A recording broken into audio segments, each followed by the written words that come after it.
October 24, 1962.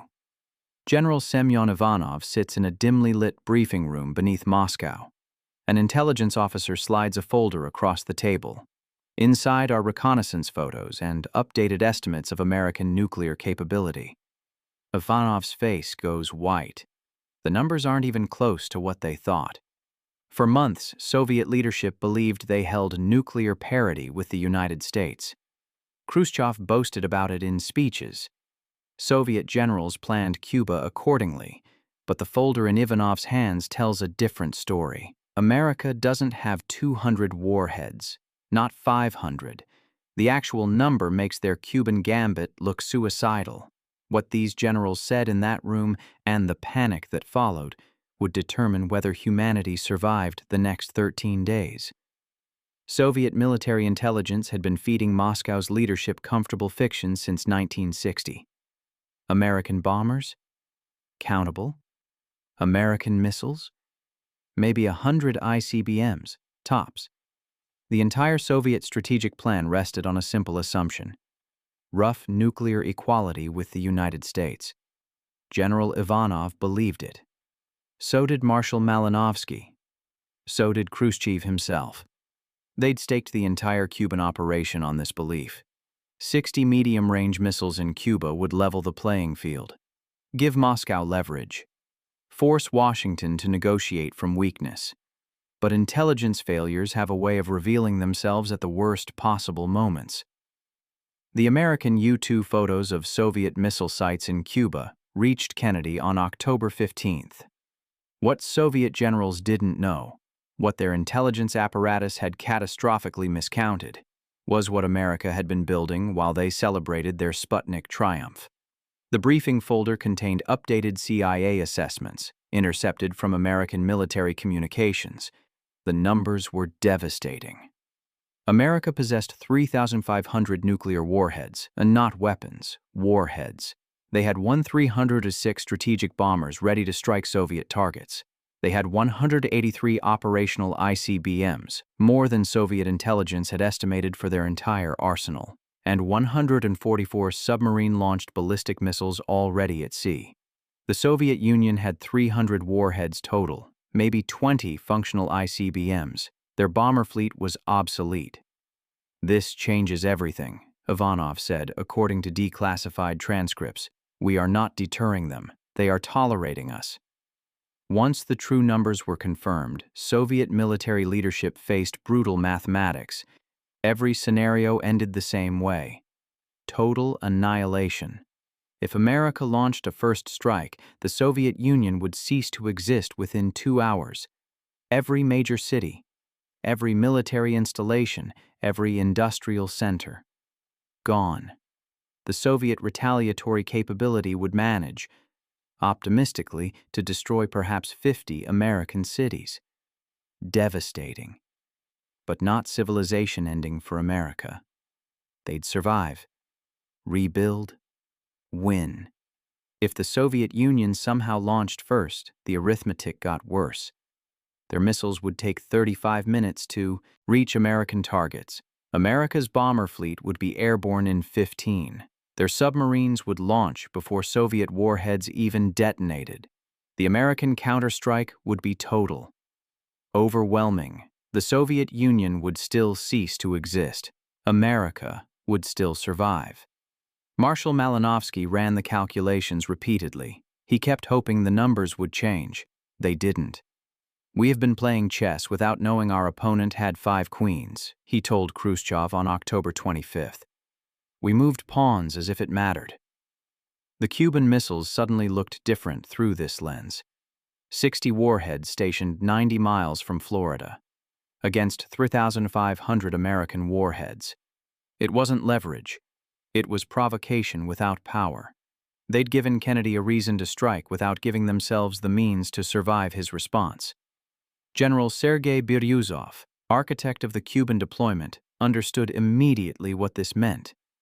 The operation he'd planned so carefully, the secret shipments, the camouflaged installations, the nuclear warheads positioned to threaten American cities, all of it was theater, dangerous theater.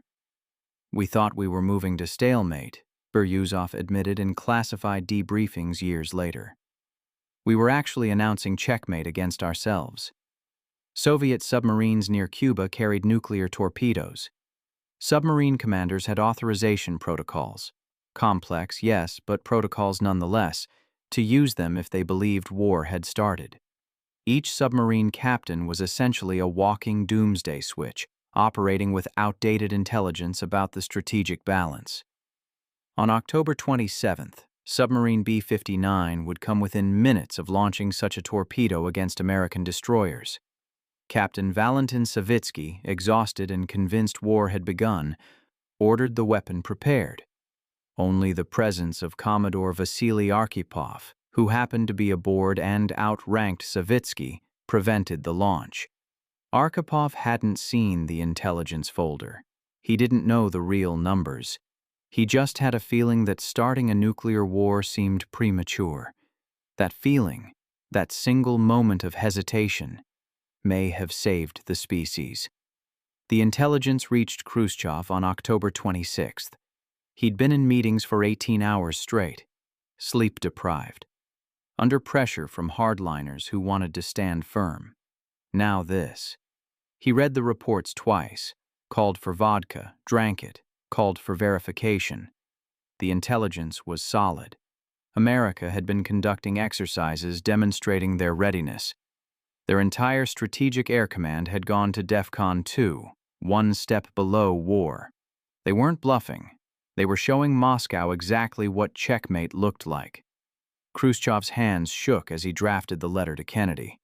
Not the blustery first letter, that one still offered concessions wrapped in demands. The second letter, the one that dropped all pretense. "We will remove the missiles from Cuba," he dictated. His generals sat in silence. Some looked relieved. Others looked defeated. Malinovsky stared at the wall. The letter didn't mention the disparity. Couldn't. Admitting the true nuclear balance would be admitting that Soviet power was theater, that every threat they'd made was hollow, that the Cold War balance was propaganda and wishful thinking. So Khrushchev framed it differently. Peace. Responsibility. The wisdom of stepping back from the brink. Noble words masking a brutal truth. They were surrendering because they'd discovered, almost too late, that this was never a fair fight. Years later, Ivanov would write in his memoirs about that October. He chose his words carefully.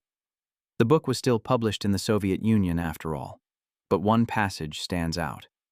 "We learned in those 13 days that believing one's own intelligence estimates can be fatal when those estimates are designed to comfort rather than inform. We had built our strategy on hope.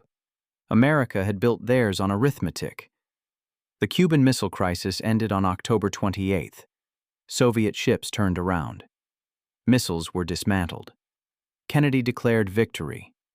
Khrushchev survived politically, barely, for another 2 years before his own generals removed him. But in those underground bunkers in Moscow, something had broken. The confidence.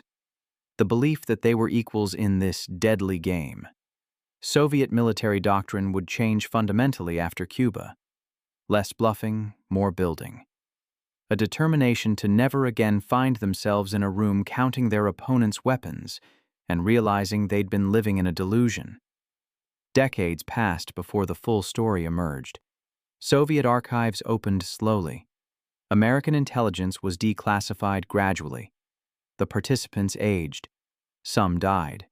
Others finally spoke. What those Soviet generals realized in October 1962 wasn't just that America had more weapons. It was that they'd been making decisions based on comfortable lies, that their entire leadership had sleepwalked into a confrontation that could have ended civilization because admitting weakness was politically impossible. The generals who saw those intelligence folders lived with a particular kind of horror. They knew how close it came. Not just to war, that's obvious in retrospect, but to accidental war.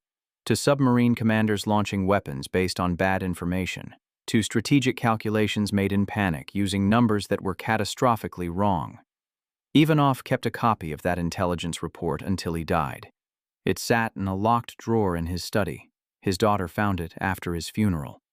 The pages were worn from handling. Certain numbers were circled and circled again. Someone, presumably her father, had written in the margin next to America's warhead count, "We never had a chance." That's what they said when they saw the real numbers. Not defiance, not determination. Just a quiet, terrible understanding of how badly they'd miscalculated. How lucky they were to be alive to learn from it. The folder changed everything. It ended the crisis. It prevented the war. And it did so not because it showed Soviet strength, but because it finally, brutally, revealed the truth.